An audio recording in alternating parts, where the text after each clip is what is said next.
Hi, everybody. Let's see, is this thing going? I can't. Yeah, there it goes. Hi, everybody. It's Matt Hawes of The Happy Show and Comics Unlimited in Evansville, Indiana. And I'm going ahead and doing a second video about my DVDs and Blu-ray collections here. It's been a little bit since I promised. You might hear a noise going off and on. I got the central air, and it's frankly just enough of a hot day that I don't want to shut it off.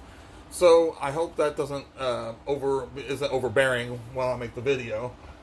We're going to start off. This is mostly, like last time it was a lot of stuff like my British comedies and James Bond stuff and all that. A lot of British stuff there. Some music stuff and other cartoons and some other stuff. This is kind of a continuation on some of the cartoons, but you also got different kinds of movies, but it's mostly, this area mostly is a superhero or comic book related stuff. And I'm going to have older comedies and other stuff later on. I got a lot of DVDs and such, but I'm just going to go through this shelf today. This is the Blu-ray collection of the Batman TV show from the 60s. It had a nifty little car, which I don't really do anything with, but let's see. I'm trying to figure out how to open this again without damaging it on camera. Yeah, there's a little car. I guess. Oh yeah, when you take this away. I never did use the digital thing, but yeah.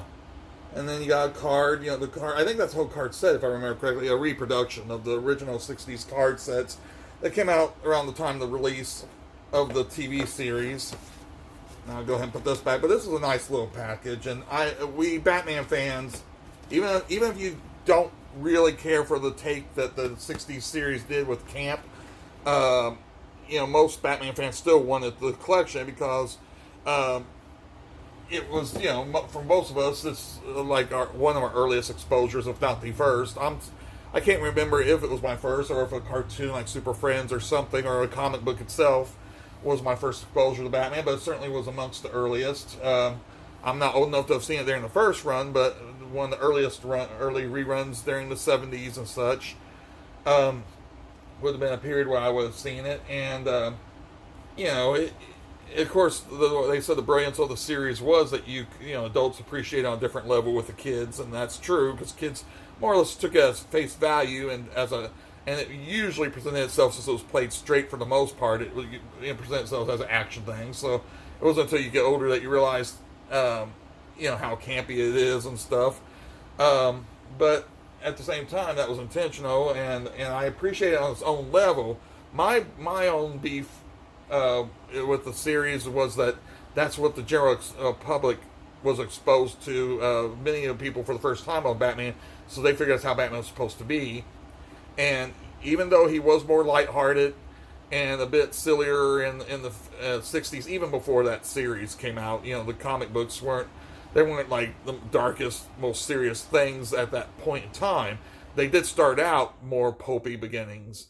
It was a darker character, a grimmer character in the beginning. He lightened up fairly quick, but even through the 40s, he pretty much was straightforward character. It wasn't until the 50s and then in the 60s where he started to get a little goofier, even in the books. But so in a way, it was a reflection of the time anyway, and it unquestionably help popularize. Well, I can't talk. Make them popular. There you go. That's unquestionable. Even if it came with a double-edged sword of people thinking it was just silly crap, basically. Anyway, so that's enough about that. Pretty much, I can talk a bit more on its own. My own experiences with the Batman TV show and such. For perhaps another video, because that's one of those things where a lot of these, if I really got in depth about every one of these, they could create their own videos. This is just a loose one I had, a Cannonball Run. I actually didn't try to collect that myself. I just got this in a collection I picked up that was loose. Speaking of goofy superhero stuff, but this was another intentionally funny comedy. The Greatest American Hero, which came out when I was young, and I enjoy it. It's a fun series. Got all 3 seasons here, separate disc. I think you can get them all on one disc or one collection now. A lot of my collections, I bought a lot of them when they first come out. So nowadays, I could probably save money and got less the stuff on the shelf because I made them more compact. But how do you know? You don't ever know, and if certain properties you don't want to take a chance on because they may never release them again. I'm not even sure if this is on streaming, but even if it is, there are other things I have that one reason why to keep physical media, at least in my view, is a lot of the stuff I like. It's not always going to be released on even on streaming. A lot of services, if you can catch it on video release at one point, you might as well snag it because some stuff hasn't even been redone since the VHS era. It hasn't been put out on video. So anyway, Scott Pilgrim, I'll cover up a price for some reason. I don't know why. It doesn't matter. So,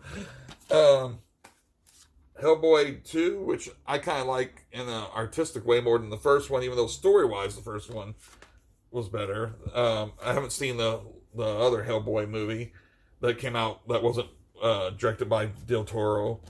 Beetlejuice, still one of those old boxes. I have to see, I don't know if I have to update that or not, because a lot of these, what I mean by that is if you're big enough into video collections, there was a period when TVs were what we call standard size, back when more of a square format was standard. And when they released widescreen, I still went widescreen, even though a lot of people bitched about the black bars at the top and bottom of the screen. It's like, you're seeing the full picture. They thought they were getting picture cropped. It's like, no, you're seeing the full picture. Your picture's cropped when it's full screen on those standard sets. But anyway, so my point is, widescreen for a while there, they would release what was called widescreen, and if you at the time nobody really had those actual widescreen television, so it was widescreen in the sense it showed the whole image. But if you put it on a modern player on a modern widescreen TV, some of this is widescreen normal, and some of this is I think that's anamorphic is what they call it, and some of this formatted or whatever in such a way that it looked like widescreen.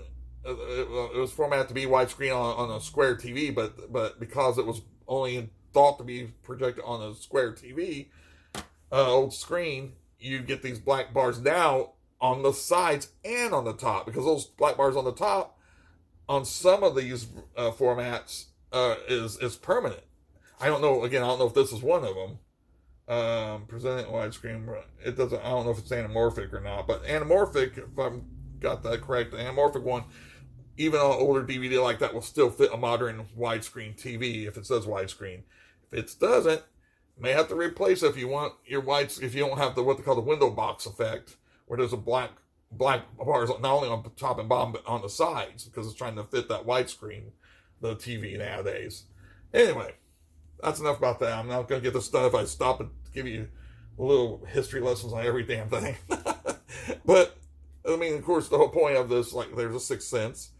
The whole point of doing some of these videos is to give some background. It's just choosing how much and which disc to give it for, because otherwise I'm just going to be showing you names of boxes. There's Unbreakable. That's the M. Night Shyamalan collection. That's almost my extent of it. I know he has a few so bad it's good type movies, but I still stick with the genuinely good movies, even though I am a fan of so bad it's good type of stuff, but I'm still picky on that. Young Guns 1 and 2, that was a fun movie franchise, which I haven't watched those since they came out. A lot of these, like I said, I'm really going to have to figure out about that widescreen, because these are older sets too, especially that one, and it may be the same situation as that other. I haven't watched some of this stuff in years, but yet haven't got rid of it. Some of it I won't get rid of, but Ed Wood, we're getting into some Tim Burton-esque stuff here. Edward Scissorhands, Nightmare Before Christmas, Big Fish. Let's see. Got Suicide Squad Extended Cut. I know it wasn't a great film, but I still got it. And no, I don't get everything comic book related. I used to. In fact, some stuff like this Green Lantern First Flight, which is pretty cool the way if I remember correctly. But I don't even get all the animated stuff and all that because there's so much of it. I got that because I picked up in a collection of stuff I picked up. Some of these most of my discs I do go out and buy firsthand, or nowadays order online, a lot of it. used to buy these DVDs and discs as soon as they come out of a popular movie or series or TV show that I was interested in. But nowadays, I don't hunt down as much. I mean, there's specific sets I will, like Our Gang, the restorations and stuff like that. But otherwise, I'm not getting every movie that comes out, or if I do, I wait until I can get them cheap. The Incredibles. I don't have the second one yet. Bat Thumb, which was a goofy kind of takeoff on Batman. That was kind of fun, but it's the joke's kind of old after a while, but I still kept it. The Lego Movie. This is another one. Well, no, actually, I did buy this one specifically. I was thinking if that was in a collection, but I wasn't sure. Now, this title is going to be fooling, but it says Atlas Naked. Thank God it's not really him naked.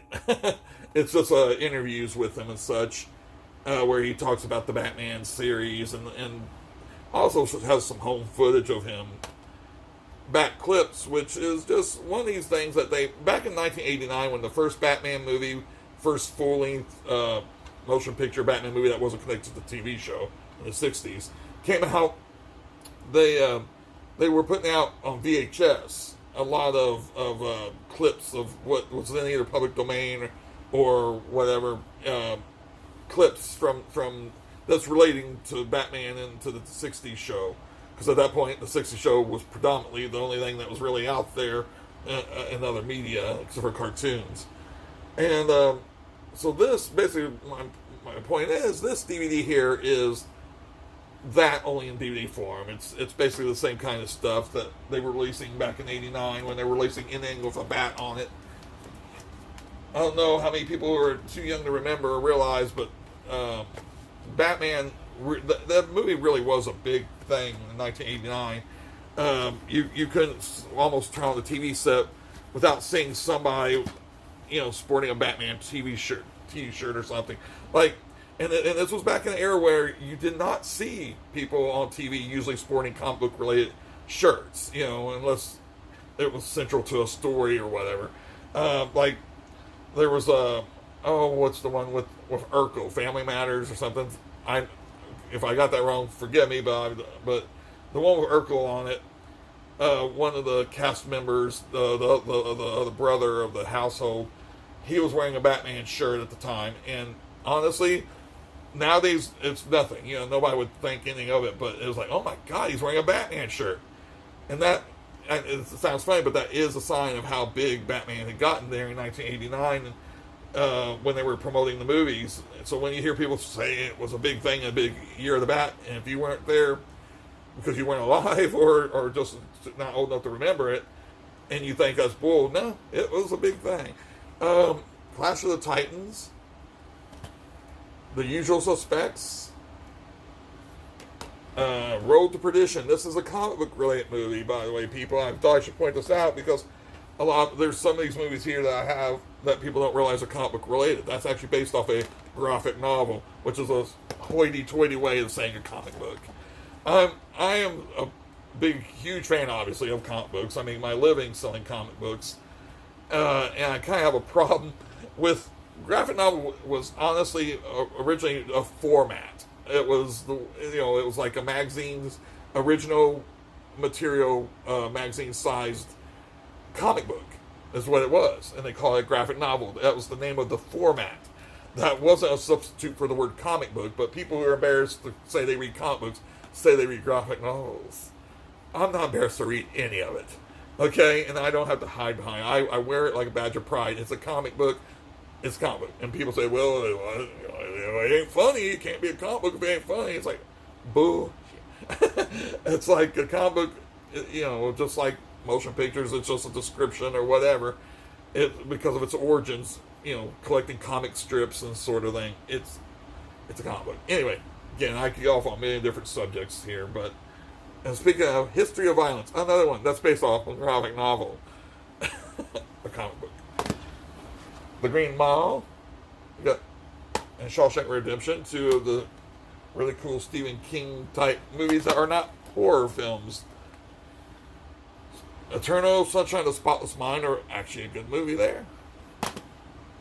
See, this is supposed to be my superhero and comic book shelf, but I got a bunch of other stuff here too. Dragon Slayer in 1981. I saw that instead of Indiana Jones in the theater. But to tell you the truth, I'm more of a fantasy fan, even especially when I was a kid, and into Dungeons and Dragons at that age, especially. So I enjoyed it. It was a great movie even then, but it's still a fun movie. Excalibur, which by the same token, these are of similar era. They're pretty close in time when they were released. I think they're both 81. Anyway, yeah, they're both from 1981. This, by contrast, as a kid, I thought was boring as hell. And honestly, I haven't really watched it much since the 80s, but I still own it because I thought I'm going to give it another chance. I know, it's John Borman, and he's an acclaimed director and all. And I thought, okay, you have different sensibilities as from childhood to adulthood. You just do, so maybe I've changed my opinion on that, or will have. I'm going to have to watch it again. I picked it up to watch it, but I don't remember the last time I saw it. Hellboy, the first one. I should have been with the other one. Hellboy 2. Oh, I get. Okay, I was like, why I got two of these? Now I remember. The other one is the extra. So actually, they are together. The other one's an extra copy. And then the preview disc of Hellboy that came from Best Buy or something. Pan's Labyrinth. And then Del Toro. Guillermo? I can't say his name. I'm sorry. Del Toro movie. Doomed! The story. This was a documentary, basically, of how the 1990s Fantastic Four movie was released, or wasn't released, rather. Why it wasn't released, and the whole story about its production. It's an interesting story. It was never meant to be released, and the filmmakers knew it, though the stars and all that didn't. Because technically it's not really legal to do the thing they did, which is, they played on it like they're going to release the movie to free up the rights. It's a whole, like I said, it's a whole story, which is chronicled in Doomed. So if it's still available out there, I ordered this a couple of years ago directly from the guy who made the movie. But if you can find this online and you're interested, that's a cool story there. Cool documentary about what happened. The Doctor Strange film from Marvel. We're going to get through a lot of Marvel films. Guardians of the Galaxy. Marvel's Avengers, one of my favorites, because it was the first time that you see a true superhero team on this big screen. I'm trying to think of the earlier Fantastic Four, not the 90s one, that never made it, but the one from a little earlier than this. I'm a huge Fantastic Four fan. They've never done a good Fantastic Four film, ever. So I don't count those. The Ultimate Avengers animated movies. This is a bootleg. Shh. This is you see by the crappy computer print. This is the Avengers Unite They Stand cartoon series, which I guess still has never had an official release on DVD that I know of, or Blu-ray. And I don't think it's on streaming, but I haven't checked Disney's website yet, Disney Plus on that.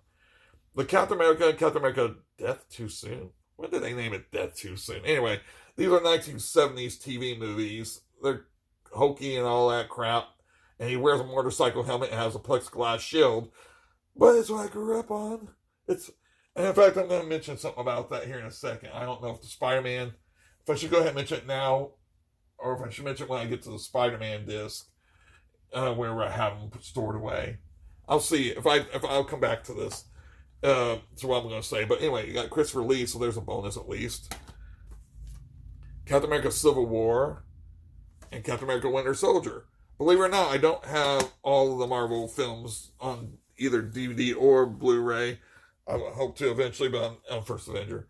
But the Captain America ones I do, because not only is he one of my favorite characters, but pretty much I like all the movies they've of Marvel movies that they've done of them, the Marvel Studios. The first one I thought was pretty faithful adaptation of his origin for the most part, and I enjoyed it overall. These two are two of the best Marvel movies, period, because they did a really good job with those. And then here's one which they didn't do as good a job. This was at Marvel Studios. This is before Marvel Studios, but after this, after the 70s. This is the 1990 with Matt Salinger, the son of J.D. Salinger, the guy who wrote Catcher in the Rye. This is the 1990 cheap B movie version of Captain America. They made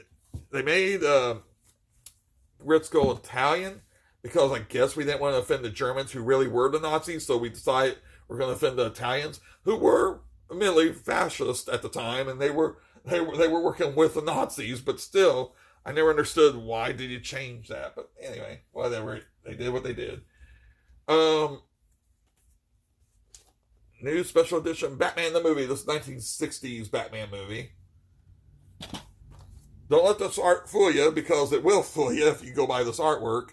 This is the Batman's movie serials. And speaking of World War II stuff, as we were with Captain America, this does have some jingoistic kind of and some non-PC references to the Japanese, because we were at war with Japan during the 40s, and so not only was it a different era to begin with, but we were at war with them, so they weren't treating them very nicely the way they referred to them in here. But it is historical, being the first Batman on live action Batman, and this is the follow up in 1949. So the first time you get to see Batman on film, even if the outfit looks dumpy. You can find those also, I think, on YouTube.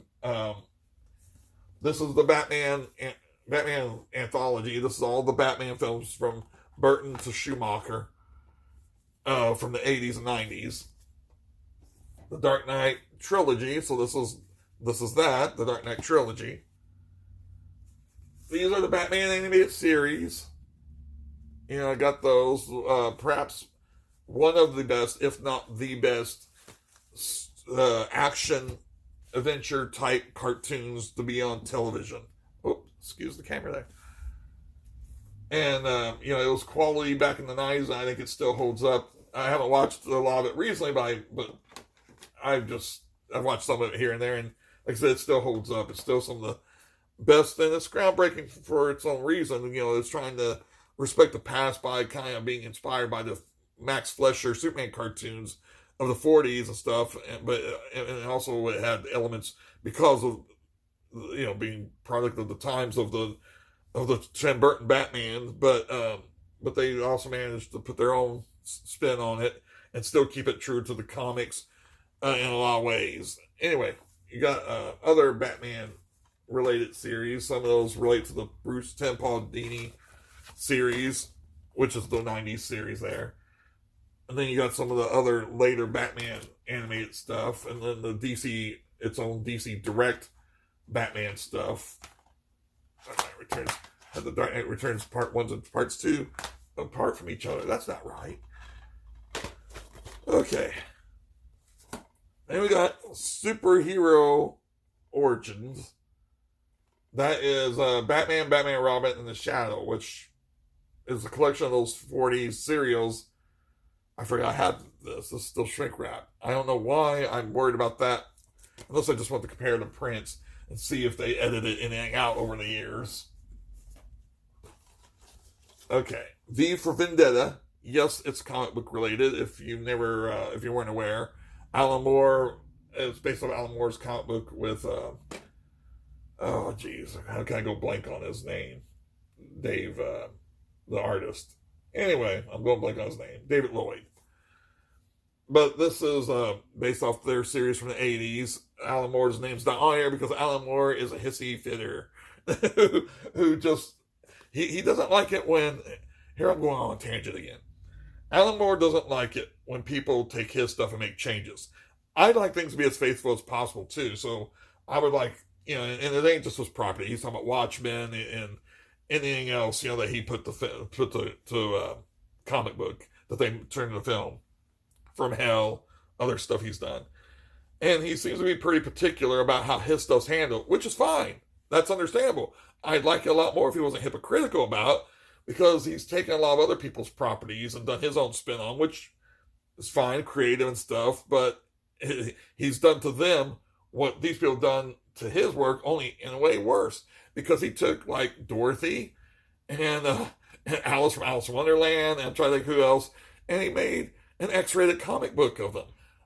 I'm pretty sure those writers, that wasn't how they envisioned their characters. But it's okay for him to change them for another format, but it's okay for people to do that with his stuff. That's the only reason. I'm actually in defense, like I said, of being as faithful as possible when you're adapting this stuff. But he just rubs me the wrong way when he whines about it, and then what's his name taking off credits and stuff because nobody else could do it right by him. And he takes characters like League of Extraordinary Gentlemen. They're all literary characters he borrowed from other sources and made his own story with. I liked that book, the series. It was a series of comics, not graphic novels. It was comics. Anyway, that's a callback there. No, but he. That's another example where he took other people's characters. I don't think that H.G. Wells intended the Invisible Man to get buggered by by Mr. Hyde or Robert Louis Stevenson and all that. I don't believe they all expected that some of the things happen to their characters that happened in his book. But it's okay if he doesn't. Because he is, I don't know. Again, fan of the works, not a fan of his attitude, especially considering that it's hypocritical. 300 by Frank Miller. Well, it's based off the Frank Miller by Zack Snyder, based off Frank Miller's book, which is also based off historical stuff. But anyway, but that's based specifically on Frank Miller's version of that history. Punisher with Thomas Jane John Travolta, pretty crappy, but I got it. It's fun in its own way. I mean, when he uses a fake fire hydrant to get mobsters into trouble, that's a sublime new way of new absurdity. It's just one of those stupid moments that you're sitting there, why are they doing this? But it's funny because they did it. Rendo, I have not watched this yet. Rendo Dark Vengeance. I just know it's a superhero type thing, like a Batman kind of Dark Avenger type character. So eventually I'll watch that. It may be totally horrible. Another thing I never watched, though it was a series, because it's a complete series of The Cape. Most of my DVDs and stuff I have actually watched, but you'll come across stuff, or I will come across when I'm showing them to you, stuff that I actually never got around to watching yet. I've had this for a few years. I just never got the desire to watch it yet, but it's superhero related. I got it cheap. What the hell? Eventually I will. X-Men's, all the X-Men, I'm just going to try and grab them all here, plus Wolverine, X-Men Origins even. I pretty much got most of the X-Men related movies up to a certain point. The Wolverine. Logan, oh, there it is. I was going to say Logan should be here because that's like one of the actual good ones. The first X-Men that came out, the first two, I wasn't totally happy with it because going back about faithful adaptations, it had a lot of differences from the books, but it also had a lot of right, and plus it's one of those that it gave it was one of the first movie franchises to take superhero comic book property not very serious, but more serious than you were used to seeing at the time. Because even when Batman and Superman movies started out somewhat more serious action, there's always that element of camp. There really wasn't much in the way of camp in those X-Men movies, and it kind of set the ground for the modern era of movies. Spider-Man did 2 by Sam Raimi, but of course it did have its own elements of camp. Almost everything Sam Raimi does has a little bit of that. Incredible Hulk, which actually this is the one with Liv Tyler, right? Yeah, Edward Norton. It wasn't a bad film. It got, I mean, not in my opinion. It's not great. And I wish that the Abomination looked more like the Abomination should, which in newer Marvel movies where they're actually bringing him in, he does finally look closer to how he should. Which is simple as putting ears on. It's just like the one Fantastic Four movie that they had where if they just gave the thing a brow, it would make all the difference in the world. Literally, because I know other people have photoshopped the brow onto them and it made all the difference. Sometimes they just change things to change them. But anyway, this film wasn't too bad. It got kind of blasted in a way, or affected by the lack of success of the Ang Lee version. Because the Ang Lee version was so, which I do have here though, but it was so bad basically that it kind of rubbed off on that. People weren't really willing to give that one a chance because that one only came out like a couple of years later. Took out the tape. So, anyway, this is The Death of the Incredible Hulk, which is the TV movie. Incredible Hulk Returns and Trial of Incredible Hulk. The ones with Thor, a TV version of Thor and a TV version of Daredevil, which the Trial of the Incredible Hulk wasn't horrible for the kind of show it was. And Daredevil was more or less accurate. The Thor, that's a whole other story. Season 5, 4, 3, 2, 1 of the Incredible Hulk TV show. I grew up on it, so I got it.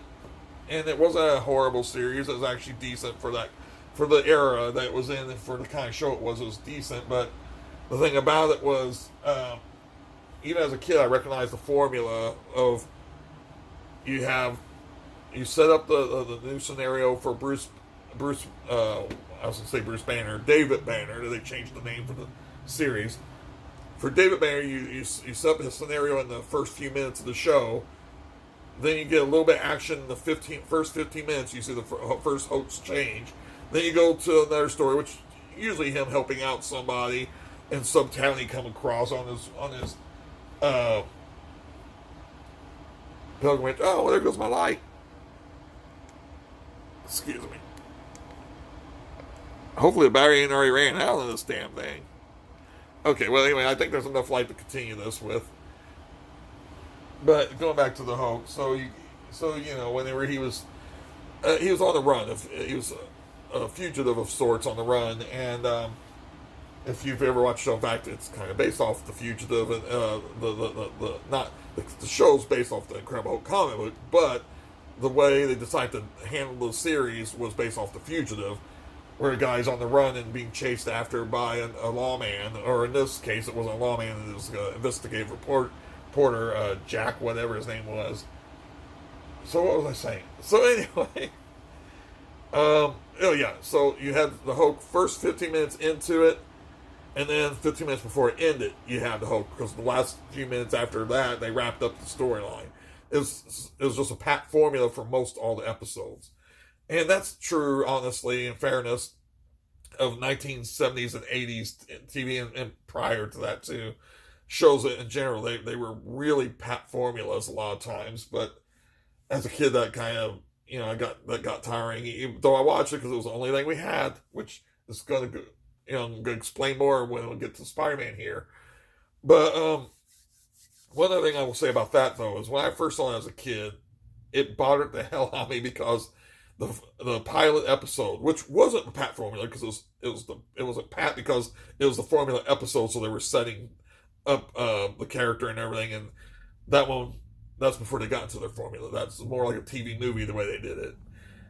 But in there, the Incredible Hulk gets shot and he bleeds, and it already bothered me that he didn't leap, he didn't talk at all, and now he gets shot and bleeds. As a kid, I was like, the Hulk don't bleed, he don't get shot, and then it irritated me. Then it still irritates me now. I get that they're going for realism. It's like, hey, if you're trying to, or what do they call it? Grounding. Yeah, there you go. We're going to ground them. There, like I said, there's many videos I could make. I also have a problem when people say, oh, it's more grounded. It's like, and they're talking about, a lot of times when people were talking about Batman movies, say, well, I prefer this one because it's more grounded. I prefer a darker Batman than a campier Batman. But I still prefer a superhero Batman who's actually got superhero trappings and stuff to a degree. If you get too far off, you might as well not do a freaking superhero movie. If you're a superhero fan and you went so grounded that the character is barely even the character, then you're not really a fan. What the hell? You're just So I don't mind. I want it to be treated, like if it's a serious character or more darker character, I want to be treated serious and darker, but I still want that fantastical element because that's what made it appealing to me as a comic character. If you don't, you can get a Road to Perdition. There you go. That's a true crime thing that's based off a comic book, but it's not anything to do with superheroes. If you don't want superheroes, don't read superheroes. Don't change superheroes to fit your taste. And the reason I bring this up and go back about the Incredible Hulk is supposedly for a mass market, they have to tone down the Hulk. If you're going to accept that a man changes height and body build and changes to another color and can bust through a brick wall, you can bust through a brick wall and not get a scratch, but he gets shot bullets. Anyway, if you can accept that, I think you can accept a little more fantasy and make it where he's bulletproof and where he can jump or whatever. And if you can't, don't watch it. You aren't going to watch it if you're really somebody who doesn't like that stuff. There's so many rant videos I could make. But I need to get back on track. Fantastic Four, the animated series from the 90s. The first season, if I remember correctly, I don't know if I got this backwards. The first season of the show, I think, was more or less original stories. And then the second season was based off the comics, classic comics from Lee and Kirby, or vice versa. Anyway, the best is the stuff that's based off of the comic books. The ones where it's original stories are a little dopier. This is another bootleg because it has never been, as far as I can tell, officially released. And I don't know why. I don't know what the rights issues are on this, because they're not horrible. They might be a little bit boring or staid and formulaic, like I was saying about the Hulk movies.